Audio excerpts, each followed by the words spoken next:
যেই বান্দা ধৈর্য এবং নামাজ দিয়ে আল্লাহর কাছে সাহায্য চায়, আল্লাহ তাকে গায়েবী ভাবে সাহায্যের হাত বাড়িয়ে দেয়। সুবহানাল্লাহ। ধৈর্যের ফলাফল কি? ইন্নামা ইউওয়াফাস সাবিরুনা আজরাহুম বিগাইরি হিসাব। Indeed and verily. আসসালামু আলাইকুম ইসলাম দরদি ভাই ও বোনেরা, আজকে আসিফ হুজুরের মুখ থেকে আমরা কিছু মূল্যবান বায়ান শুনবো এবং সেই সমস্ত বায়ানগুলোকে আমরা আমলে চেষ্টা করব আমল করার। তো যাই হোক, আজকে আসিফ হুজুর এমন একজন হুজুর, সত্যি তার যে বয়ান রয়েছে সেই বয়ানগুলো সত্যি খুব সামাজিক এবং যুক্তিসঙ্গত। সেই সমস্ত বয়ানকে কিন্তু আমরা শুনবো এবং সেই সমস্ত বয়ানকে আমরা আমাদের সামাজিক জীবনে বাস্তবায়ন করার চেষ্টা করবো ইনশাআল্লাহ। তো চলুন আর বেশি দেরি করব না, আমরা সরাসরি আসিফ হুজুরের মুখ থেকে শুনে নেব কিছু বয়ান এবং সেই বয়ানকে আমরা আমল করার চেষ্টা করব ইনশাআল্লাহ। Allah subhanahu wa ta'ala with two things.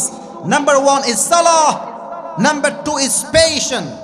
যেই বান্দা ধৈর্য এবং নামাজ দিয়ে আল্লাহর কাছে সাহায্য চায়, আল্লাহ তাকে গায়েবী ভাবে সাহায্যের হাত বাড়িয়ে দেয়। সুবহানাল্লাহ। ধৈর্যের ফলাফল কি? ইন্নামা ইউওয়াফাস সাবিরুনা আজরাহুম বিগাইরি হিসাব। Indeed and verily, those who observe the patient, those who are patient, Allah will give them reward without accountability. কিয়ামতের দিন কোনো হিসাব ছাড়াই আল্লাহ তাকে বিনা হিসাবে জান্নাতে প্রবেশ করাবে। না, সুবহানাল্লাহ রংপুরের হয় নাই, এটাও রংপুরের সুবহানাল্লাহ হয় নাই। আর একবার কোন সুবহানাল্লাহ। আরে ভাই, একবার সুবহানাল্লাহ পড়বেন, জান্নাতে একটা গাছের মালিক হয়ে যাবে। এই যে একটা গাছের মালিক হয়ে গেছেন, আর একবার কোন, আর এক গাছের মালিক, আর একবার কোন, আর এক গাছের মালিক, আর একবার কোন, আর একবার কোন সুবহানাল্লাহ। আরে মিয়া, ফুল ওয়াজ শুনবেন আর পড়বেন সুবহানাল্লাহ, আলহামদুলিল্লাহ, লা ইলাহা ইল্লাল্লাহ, সবাই পড় আল্লাহু আকবার। বিনা হিসাবে জান্নাত। এখন কিছু প্রশ্ন করছি, জবাব দেন। নবীর স্ত্রী ছিল মোট কয়টা? স্টেজে কেউ বলবেন না, আপনারা না, আপনারা বলেন কয়জন মোট? আচ্ছা বলেন তো, নবীজির কুমারী স্ত্রীর নাম কি ছিল? আচ্ছা, বামে কোনো সাউন্ড নাই কেন? বলেন সবাই, নাম কি? রাদিয়াল্লাহু তাআলা আনহা। আরেকজন স্ত্রী আছেন যিনি নবীজির ফার্স্ট ওয়াইফ। আরেকবার কোন নামটা কি? দেখেন, কষ্টের সাথেই আছে স্বস্তি, আর এটা পাবে সে ধৈর্যশীল হবে যে। হাদিসের ঘটনাগুলো বোঝার ট্রাই করেন। খাদিজা দুনিয়াতে এমন, আমার মায়েরা যারা আমাকে শুনছেন, আমার প্রিয় মায়েরা বোনেরা, কানটা এবার খাড়া করেন। খাদিজা রাদিয়াল্লাহু তাআলা আনহা এমন একজন নারী যার প্রথম স্বামীও মারা গেছে, দ্বিতীয় স্বামীও মারা গেছে, তৃতীয় স্বামীও মারা গেছে। একটা মেয়ে যদি প্রথম স্বামী মারা যায়, সে তো হতাশা অনেক সময় সুইসাইডও করে ফেলে। যুবক ভাইয়েরা কথা বলো, ঠিক আছে কিনা আমার কথাটা? তিনটা স্বামী একাধারে শেষ, সব স্বামী মারা গেছে।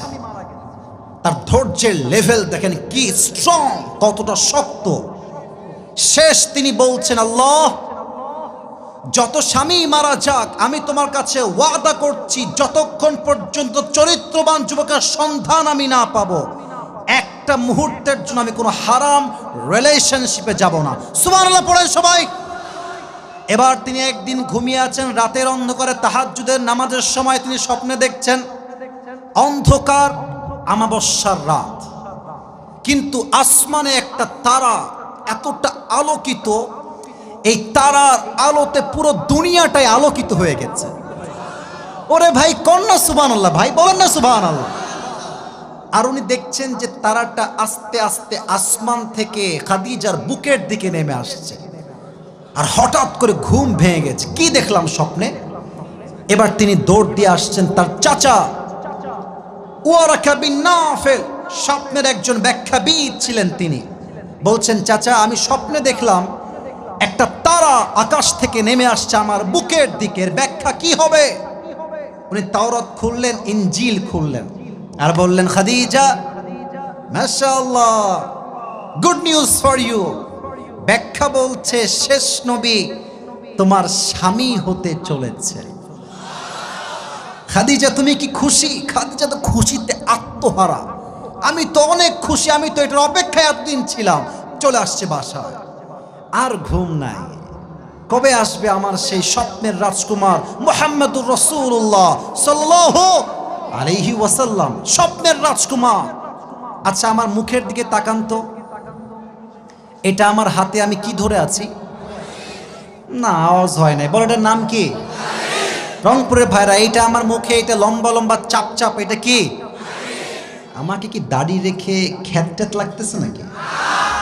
এ কথা বলো, কথা বলো, খ্যাত লাগতেছে? হ্যাঁ বন্ধুরা, আজকের ভিডিও কিন্তু এই পর্যন্ত। এরপরে কিন্তু আবার আমরা নতুন কোনো একটা ভিডিও নিয়ে উপস্থিত হবো। তাই বন্ধুরা, আমার এই চ্যানেলটাকে যারা সাবস্ক্রাইব করবেন তারা কিন্তু প্লিজ প্লিজ দয়া করে সাবস্ক্রাইব করে নিও।